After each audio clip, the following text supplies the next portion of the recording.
ಭವಿಷ್ಯದ ಇನ್ನೊಂದು ಹೆಸರೇ ಸಂಘರ್ಷ.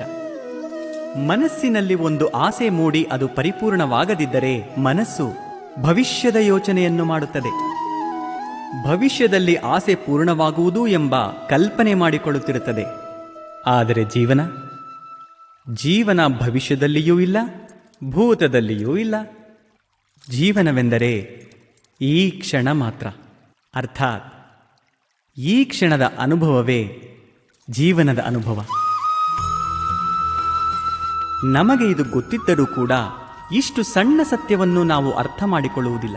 ನಾವು ಕಳೆದು ಹೋದ ಸಮಯದ ನೆನಪಿನ ರಾಶಿ ಹಾಕಿಕೊಂಡು ಕುಳಿತುಕೊಂಡಿರುತ್ತೇವೆ. ಮುಂಬರುವ ಸಮಯಕ್ಕಾಗಿ ಯೋಜನೆಗಳನ್ನು ಹಾಕುತ್ತಿರುತ್ತೇವೆ. ಆದರೆ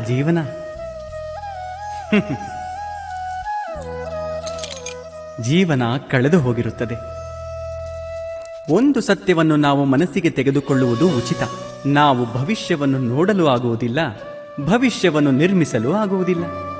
ನಾವು ಕೇವಲ ಧೈರ್ಯ ಹಾಗೂ ಸಾಹಸದೊಂದಿಗೆ ವಿಷಯವನ್ನ ಆಲಿಂಗಿಸಬಹುದು, ಭವಿಷ್ಯವನ್ನು ಸ್ವಾಗತಿಸಬಹುದು. ಹಾಗಾದಲ್ಲಿ ಜೀವನದ ಪ್ರತಿ ಕ್ಷಣವು ಜೀವನದಿಂದ ತುಂಬಿಕೊಳ್ಳುವುದಿಲ್ಲವೇ? ನೀವೇ ಯೋಚನೆ ಮಾಡಿ ನೋಡಿ.